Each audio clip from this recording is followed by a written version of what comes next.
I'm here with Peter Dingle, who's Interactive Marketing Manager for Intel across Asia Pacific. Peter, you've just come off from a panel talking about branding and social media.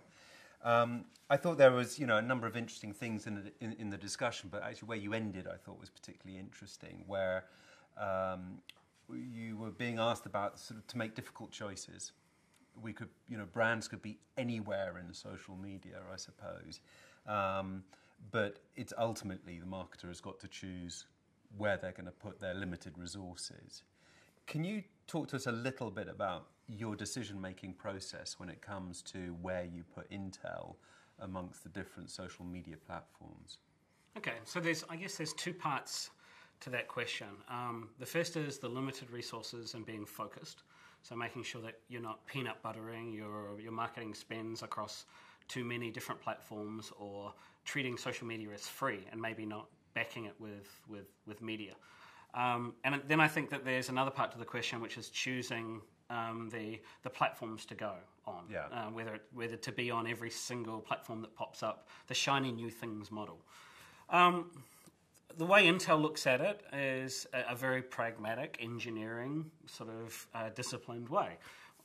We research, we understand we understand what the technologies are and how they proliferate in each market. We understand our consumer segments. We focus down on a particular target audience, a particular sort of demographic or even a type of person, and then we strategically choose the platforms that scale globally. And what does the role, so it works for you, yeah. On what metric and how does it work for you? Yeah, good question actually. So we can define each of these platforms in terms of why. Facebook is for general reach, YouTube is for video. Anything that Intel does in terms of video, we would use the YouTube platform. We wouldn't try and set up our own hosting or try and create our own web server. Or why break something if it already works? Mm-hmm. It enables scale to mobile devices. It enables embedding on different websites. Just use YouTube for video. Twitter works for influencing the influencers.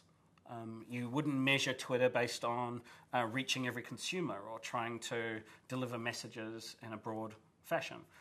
We'd use Facebook for that. Pinterest, I think, is something that we're definitely exploring, but it's certainly not going to work for comparing computer processors or helping somebody shop. It might be an innovative use of how our brand could be represented in DIY situations, or some amazing images that might be created. Can you talk a little bit about the role of creativity within social media? So, I think Intel have done, use social media in some of the most creative ways that I can think of any brand.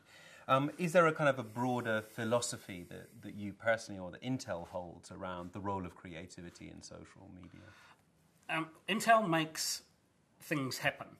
Right? It's not what we make, it's what we enable you to do with your computer, or you to do with that server, or Facebook to do with that data center.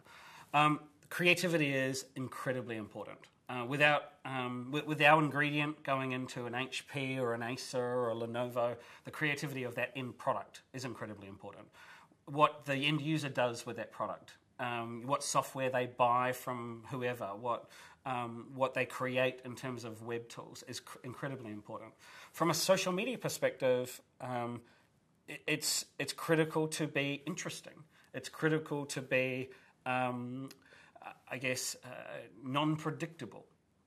It's critical to be exciting, and creativity enables that type of content. What is the core challenge that you have about bringing social into Intel as a business and as an advertiser? Challenges change. In my strategy for social here in APAC, it's really in three phases. Phase 1 is build, phase 2 is engage, phase 3 is evolve. The challenge for building is you need revenue to grow. You need to be able to advertise and tell everyone you've got a Facebook page, or that you're doing something that's valuable. You can't do that for free. It's not possible. You can't just start a profile and expect everyone to join. You have to have some sort of airtime. Engaging is difficult because you need to be interesting. You need to be unexpected. That means content creation. That means being local, but at the same time staying in line with a worldwide voice. It costs money to create, to have wonderful photographers or creative designers or content that comes together in terms of a campaign. Evolving is where we're trying to get to now. This is where we are today, and that is moving away from just campaigning, moving away from just trying to push a product or a new type of computer or something that's going to drive our bottom line. And it's about becoming more relevant as a master brand, becoming more meaningful. Intel is relevant to everyone's lives, but nobody really knows that. And so the way that our brand can become more relevant in an everyday sense is by doing everyday things.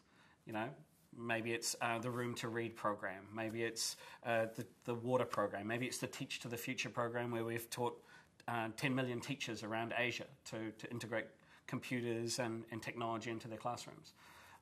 Maybe it's designing new products that are influenced by our communities. Maybe there's a farmer in Vietnam who needs a certain type of internet connection for managing or growing or selling his rice paddies.